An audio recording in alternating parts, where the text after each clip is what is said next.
سي حتى. سبحان الله وسبحان الله. البي سي دلوقتي مش رفاهية إذا كان هو أو اللاب. الكلام ده هيعجب ناس كتير ومش هيعجب ناس كتير، والناس اللي هتكمل الفيديو إذا كان عاجبها أو مش عاجبها وتفهم ليه ناس كتيرة جدا بتقول كده وبتقول إنه مش رفاهية وإنه بأساسي وضروري. بس قبل ما أتكلم خليني أقولك قصة صغيرة تفهمك كل اللي أنا هقولهولك ده وهتقنعك بيه. خلينا نرجع بالزمن عشان نفهم وتقتنع بالكلام ده وتقنع أهلك بيه. لو رجعنا بالزمن 5 أو 6 سنين لورا لسنة 2020، السنة دي بالذات كان وقت فيروس كورونا، فناس كتير ابتدت تشتري كيسات هدفها من التسلية والجيمنج. جاء واحد ولنفترض اسمه خالد، واحد تاني اسمه أحمد. خالد عنده ولنفترض 21 سنة ولنفترض 25 سنة. المهم احنا قاعدين في البيت لحد ما الفيروس ده يخلص. ده كان كلام خالد، فقال انا هشتري بي سي او كمبيوتر واشوف بقى هيجيب دخل ولا لا بجانب التسلية وبجانب شغل. وبالفعل دخل وشاف مهارات زي المونتاج والبرمجة والتصميم. ال3 مهارات دول طلعوا له في السيرش اول ما كتب ازاي اجيب فلوس من على الكمبيوتر. المهم شاف ال3 مهارات دول، دخل في كل مجال قعد تقريبا فيه شهر ونص او شهرين، وعجبه مجال البرمجة جدا. قال انا هخش اتعلم برمجة وهتأسس فيه حلو.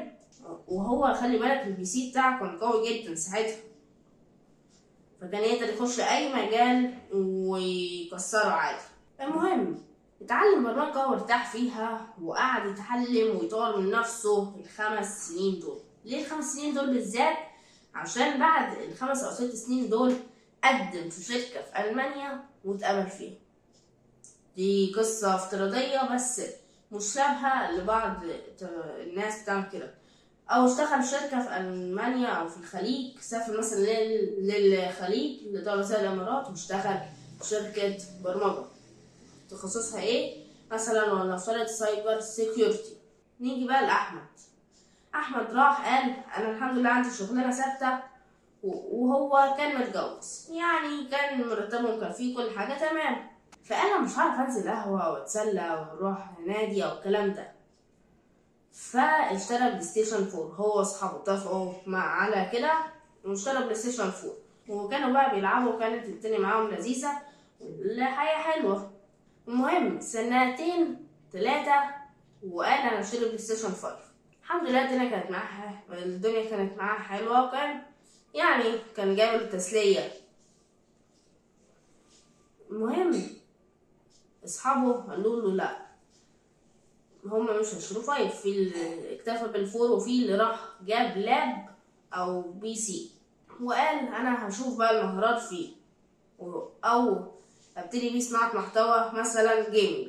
المهم بقى نيجي ل 2026 بعد 3 سنين من تحويل أحمد من 4 ل5. أحمد في الوقت ده للأسف خسر شغل، حصلت مشكلة وتصفية في الشركة وخسر شغله. والمهم بعد ما خسر شغله اتزنق في فلوس وراح باع البلاي ستيشن 5 بالخسارة عشان كان مزنوق وكان عايز يبيعه في أسرع وقت. بعد ما باع البلاي ستيشن 5 على طول اكتشف إن أصحابه فيه اللي شغال في البرمجة وفيه اللي شغال في المونتاج وبيقبض بالدولار. في اللي بيقبض $1000، في اللي بيقبض $2000، في اللي بيقبض 3، في اللي بيقبض 4، في اللي بيقبض $500، وكان ليه شغل ثابت كفريلانسر. لأنهم كانوا لقوا إنه في فيروس بقى، فقال نستغل الفرصة دي ونتعلم. وعملوا زي خالد بس ما سافروش بره. خالد سافر بره. هم اشتغلوا اونلاين مع شركات في الخليج، شركات في اوروبا، شركات في امريكا. يعني كانت الحياة بقت حلوة معاهم. اللي عايز اوصله بقى من قصة احمد او قصة خالد الافتراضية يعني مش حقيقية، في قصص حقيقية بس مش نفس الاسم. في ناس برضه عملت كده واشتغلت وسافرت، وفي شغال من البيت. وشوف انت بقى على النت الكلام ده. عايز اوصله ان دلوقتي في 2026 البي سي او اللاب مش ترفيه، طول عمره مهم، بس ده زاد اكتر لما ظهر مجالات بالاي اي زي اي اي اوتوميشن وليرنينج ماشين او ماشين ليرنينج، والفيديوهات الاي اي اللي بقت مطلوبه بشكل كبير جدا. فده بقى بيقدر يفتح بيت.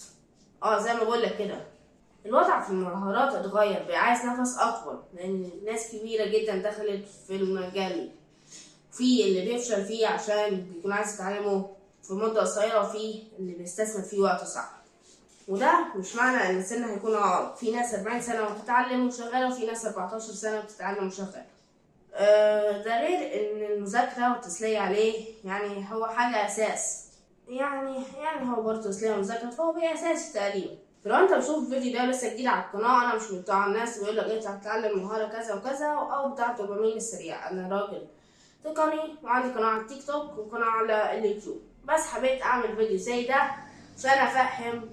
بعض الناس كانوا بيقولوا ان البي سي ما زال ترفيه وهيفضل طول عمره ترفيه، اذا كان هو او اللعب.